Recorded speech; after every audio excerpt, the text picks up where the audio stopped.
तो प्रयागराज में जो महाकुंभ मेला चल रहा है उस पर किसने क्या कहा वो भी आपको हम बता देते हैं। राज्य के जो मुख्यमंत्री हैं योगी आदित्यनाथ, उन्होंने कहा कि हालात सामान्य हैं, स्नान जारी है, अफवाहों पर ध्यान ना दें। साथ ही उन्होंने शांति और संयम बनाए रखने की अपील भी की। इसके अलावा जो अखाड़ा परिषद है उनकी तरफ से भी बयान आया है, उसमें कहा गया कि बिना जुलूस के अमृत स्नान किया जाएगा। आम लोगों के हित में जो स्नान है उसको टाला गया था कुछ वक्त के लिए। बाबा रामदेव ने भी अपना बयान दिया है। उन्होंने कहा है कि घायलों के जल्द ठीक होने की कामना करता हूं। आज सांकेतिक स्नान किया।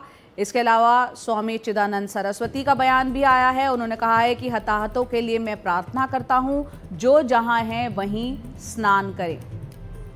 साथ ही देवकीनंदन ठाकुर, उनका भी बयान आया है। उन्होंने कहा है कि जो जहां है वहां स्नान करें, कहीं भी स्नान से एक जैसा पुण्य ही मिलता है। कांग्रेस के जो राष्ट्रीय अध्यक्ष हैं मल्लिकार्जुन खड़गे, उन्होंने कहा कि महाकुंभ में जो भगदड़ हुई है वो हृदय विदारक है। समाजवादी पार्टी के अध्यक्ष अखिलेश यादव ने कहा कि श्रद्धालुओं के हताहत होने की सूचना दुखद है। दिल्ली के पूर्व मुख्यमंत्री अरविंद केजरीवाल ने कहा कि श्रद्धालु धैर्य बनाए रखें और प्रशासन के निर्देशों का पालन करें, एक दूसरे की सुरक्षा का ध्यान रखें। और साथ ही दिल्ली की मुख्यमंत्री आतिशी ने भी इस घटना पर प्रतिक्रिया दी है और कहा है कि भगदड़ की घटना अत्यंत दुखद है। सभी श्रद्धालु संयम रखें, सुरक्षा नियमों निर्देशों का पालन करें। लोकसभा में नेता प्रतिपक्ष राहुल गांधी का भी बयान सामने आया। उन्होंने कहा कि महाकुंभ में भगदड़ जो है वो एक दुखद घटना है। घायलों के स्वस्थ होने की मैं प्रार्थना करता हूं। कांग्रेस कार्यकर्ताओं को पीड़ितों की मदद के लिए भी उन्होंने अपने ट्वीट में कहा है।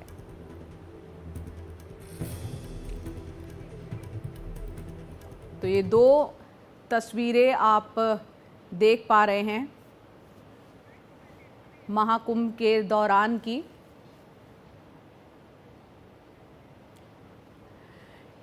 तो आप कितने बड़े इलाके में ये महाकुंभ का आयोजन हुआ है और कितनी संख्या में लोग यहाँ पर पहुँचे हैं, किस तरह की व्यवस्थाएं एक करनी होती है, इससे भी अंदाज़ा लगा सकते हैं। जाहिर सी बात है, जब इस तरह का आध्यात्मिक मेला जब लगता है, लोगों की भावनाएं उमड़ती हैं और ऐसे में उत्साह के चलते इतनी संख्या में लोग वहां पर मौजूद होते हैं, तो हर कोई उस पवित्र संगम में डुबकी लगाने के लिए वहां पहुंचता है।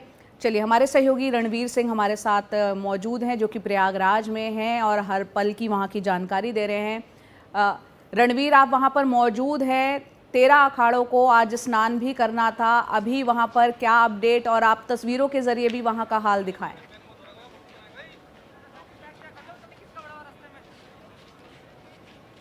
देखिए, अखाड़ों को आज सुबह निकलना था। 5:15 बजे से स्नान शुरू था। महानिर्वाणी यानी सन्यासी परंपरा के अखाड़ों को पहले जाना था, फिर उसके बाद बैरागी, उसके बाद उदासीन परंपरा के लोगों को जाना था। 2:30 बजे तक स्नान था। इस वक्त 12:30 बज रहे हैं, यानी कि लगभग स्नान अब 2 घंटे का बचा होता अगर समय से होता।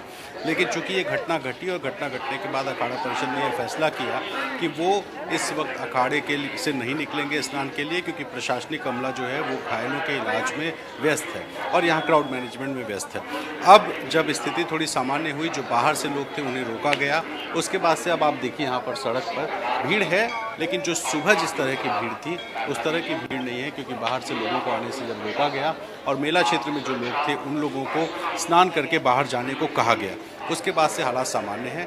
अखाड़ा परिषद ने यह फैसला किया है कि बिना किसी शोर शराबे के, बिना किसी बहुत भव्य आयोजन के, जिस तरीके से निकलता है, रथों पर निकलता है, बैंड बाजे गाजे बाजे बजते हैं, घोड़े निकलते हैं, उस तरह से ना करके एक साधारण तरीके से, चूँकि मौनी अमावस्या को माना जाता है कि साधुओं का स्नान है और ये जो स्नान है इसमें आम जनता तो नहाती है, लेकिन मौनी अमावस्या का स्नान साधुओं का स्नान माना जाता है। इसीलिए जो महाकुंभ होता है इसमें 6 स्नान हैं। अब पहला स्नान पौष पूर्णिमा का 13 जनवरी को था, फिर मकर संक्रांति का था 14 जनवरी को, फिर अभी 29 तारीख को आज मौनी अमावस्या, 3 को वसंत पंचमी, फिर 12 तारीख को एक स्नान, फिर 26 तारीख को महाशिवरात्रि का स्नान।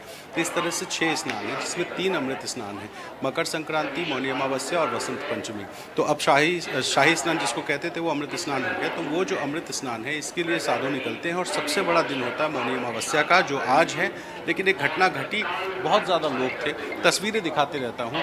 और देखिए सामने हेलीकॉप्टर उड़ रही है और ये सुबह से ही इस हेलीकॉप्टर को हम देख रहे हैं जो मॉनिटरिंग का काम कर रही है यहाँ पर क्राउड मैनेजमेंट के लिए। कोशिश ये है कि किसी भी तरह से जो सड़कें हैं, जिन सड़कों पर ज़्यादा भीड़ दिखाई दे रही है, उन सड़कों को इन्फॉर्म किया जाए कि फला सड़क पर ज़्यादा भीड़ है, वहाँ से क्राउड हटाया जाए। जो सड़क खाली है उधर डाइवर्ट करने का इंस्ट्रक्शन हेलीकॉप्टर से मॉनिटरिंग के ज़रिए जो है वो प्रशासन को दिया जा रहा है।